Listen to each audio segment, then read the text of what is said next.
Hi friends, అందరికీ నమస్తే అండి. ఈరోజు నేను పప్పు క్యాబేజీ వండుతున్నాను. దానికి ముందుగా కుక్కర్లో కొద్దిగా కందిపప్పు పెసరపప్పు తీసుకొని ఒక 15 మినిట్స్ నానబెట్టి పక్కన పెట్టుకున్నాను. ఇప్పుడు ఇందులోకి మంచి టేస్ట్ రావడం కోసం చూడండి, వెల్లుల్లిపాయలు, పచ్చిమిర్చి, ఉల్లిపాయలు, టమాటా, క్యాబేజీ, ఆయిల్ ఇవి వేసుకుంటే పప్పుకి చాలా టేస్ట్ అనేది వస్తుందండి. కంపల్సరీ ఆయిల్, వెల్లుల్లిపాయలు వేస్తే ఆ పప్పు చాలా టేస్ట్ ఉంటుందన్నమాట. ఇవన్నీ కూడా ఒకదాని తర్వాత ఒకటి నేను వేసేస్తున్నాను. ఇవన్నీ వేసేసుకున్న తర్వాత ఇప్పుడు దీంట్లో కొద్దిగా ఆయిల్ వేస్తున్నానండి. ఇదిగో ఆ స్పూన్ అయితే సరిపోతుంది. వేసేసాను. తర్వాత కొద్దిగా పసుపు,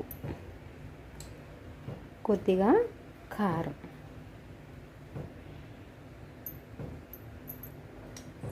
కొంచెం ఉప్పు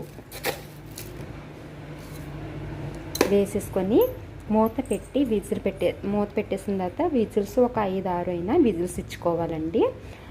పప్పు మెత్తగా ఉడికిన తర్వాత తీసి తాలింపు పెట్టుకోవాలి. తాలింపు కూడా మీకు చూపిస్తాను, చూడండి.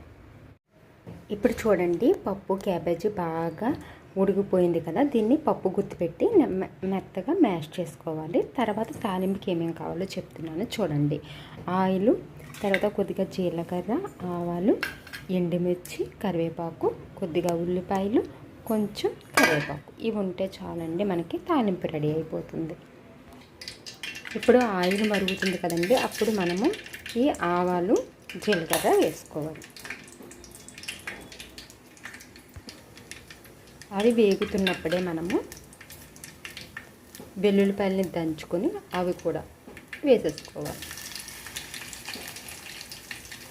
వీటిని ఎర్రగా వేయించుకోవాలి. ఇవి ఎర్రగా వేగుతున్నప్పుడే సన్నగా తరిగి పెట్టుకున్న ఉల్లిపాయ ముక్కలను కూడా వేసుకోవాలి. ఆనియన్స్ బాగా ఎర్రగా ఇలా వేగుతున్నప్పుడు మనము ఇందులోకి కట్ చేసి పెట్టుకున్నటువంటి ఎండుమిర్చిని వేసుకోవాలి. ఎండుమిర్చి ముందే వేసుకుంటే నల్లగా అయిపోతుంది. ఓకేనండి. ఇప్పుడు కరివేపాకు వేద్దాం. కరివేపాకు వేసిన సౌండ్ వచ్చేస్తుంది కాబట్టి ముందు వేసేసి మీకు చూపిస్తాను. ఇదిగోండి, కరివేపాకు కూడా వేసేసాను. మొత్తం పోపు అంతా వేగిన తర్వాత దీన్ని తీసుకెళ్ళి ఈ పప్పులో వేసి కలిపెట్టుకోవడమే. అంతేనండి, ఎంతో కమ్మగా ఉండే పప్పు క్యాబేజీ కూర అనేది రెడీ అయిపోతుంది. మీకు ఒకవేళ ఇందులో పులుపు వేసుకోవాలి అనుకుంటే చింతపండు రసాన్ని కూడా వేసుకోవచ్చు. మీకు నచ్చితే వేసుకోండి. నా వీడియో కనుక మీకు నచ్చినట్లయితే షేర్ చేయండి, సబ్స్క్రైబ్ చేయండి. Thank you.